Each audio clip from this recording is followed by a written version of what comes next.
My husband of 2 years cheated on me, and I got the most bittersweet revenge. Part 1. My ex-husband and I got married 3 years ago. We were both very young and new to adult life when we got engaged after we graduated high school. We had been together since 11th grade. Our friends and family always complimented how well we worked together, and we took pride in our mature and loving relationship even when we were teenagers.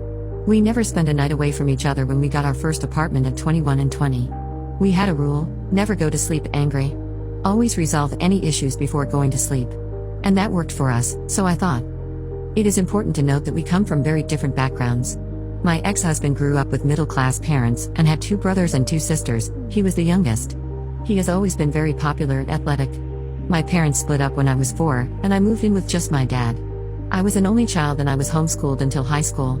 I met Milo, my ex-husband, the first day of 10th grade, and we instantly hit it off. This all ties into the events that took place nearly a year ago. One night in May, me and Milo got into an argument that had to do with me being careless with my money. Milo was upset with me for spending funds I was planning on putting toward another vehicle on buying him rather expensive birthday gifts. Of course, I was apologetic yet still felt like I had the right to spend my money however I pleased. The argument was necessary and both sides were reasonable in my opinion. That night, we had settled down for bed and I began to forget about the whole thing. At around 2 a.m., I woke up in a cold sweat after having a nightmare. I rolled around, still in and out of consciousness, and stretched my arm out to grab my husband for comfort. This wasn't out of the ordinary. What was out of the ordinary, though, is that my husband was not there. The light to our bathroom was off and the door was open. I didn't hear him down the hall. I instantly turned on the light and got up. I walked to our living room and peered out the window, realizing our car was gone. I called him a few times in hope of reaching him and finding out where he went, but they went to voicemail. I then just sat on the couch and drank some coffee to keep myself awake until he came home. At 4:30 in the morning, I saw headlights in the reflection of my TV. I patiently waited for Milo to walk through the door. It took nearly 5 minutes of continuous banging around and keys jangling for him to waltz back into our apartment. He was completely wasted. He had lipstick up and down his face and neck, and his pants were unbuttoned and unzipped. Milo has never gone out without my knowledge and has definitely never gotten this drunk. The conversation that followed went something like this. Milo, what the hell are you doing? What the fuck do you have all over you? Baby. Go back to bed. Tell me where you were and who you were with. Go back to bed, now. He was progressively getting angrier and angrier and wouldn't answer any of my questions. He was slurring his words and I was getting scared for my safety. It took almost an hour to get the whole story, but he admitted that he hadn't gotten over our argument and he felt sad that we lost our connection. He went out with his friends to a bar where he met a girl named Sarah, or Sasha, he can't remember, and they hooked up. He started crying and telling me he had only done it because he was pretending it was me and he needed affection. My husband of 2 years cheated on me, and I got the most bittersweet revenge. Part 2. I wasted no time in grabbing my phone and calling my dad to pick me up. I left without saying a word to Milo, and went home with my dad.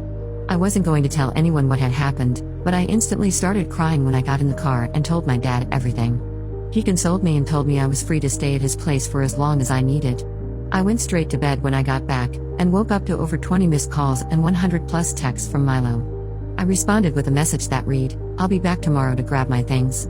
Let Sarah, or Sasha, know that she is now responsible for you and paying half of the rent. Divorce will be discussed soon when I get my financial situation under control." We officially divorced 6 months ago. I never tried to hear him out. The love I had for him disappeared the second he walked through that door. My life has since gotten so much better. I bought my own apartment, a new car, and met someone new. This is where the bittersweet revenge comes in. I was at a cafe one morning before work to grab a black coffee as I always do. I took a seat and read an article on my phone as I waited to leave for work since I had come in early. "Jen, is that you?" I looked up to see who had just recognized me at 6:30 a.m. on a Tuesday. My stomach flipped at who I saw. Yes it is. You're Ledger, right? Ledger was Milo's oldest brother. He never came to family gatherings, and I had only met him a handful of times during me and Milo's relationship. "Yes, ma'am. How have you been, since the divorce?" His voice was soft and his eyes were very inviting. I pulled out a chair for him. "I'm doing better than I thought I'd do. What brings you here at this hour?" "Just grabbing my early morning cup of coffee." "Really?" "No. I was walking from my building to the parking garage and saw you in the window. Thought I should step in and see how things are going." The rest of the morning we talked about everything regarding Milo and our families and each other. He's older, almost 30, and yet I do feel like we have some sort of a connection. We're meeting for lunch tomorrow. We exchanged numbers and have been sending some admittedly flirty texts back and forth for a few weeks now. Ledger mentioned that Milo found out about it and was not pleased in the slightest, although he's had many girlfriends since the divorce. This is what I have to ask y'all. Should I go out with Ledger, or would that be too hard on me in the long run? I like the thought of this freaking Milo out. But at the same time, I wouldn't want to be too close to his family again. So, what should I do?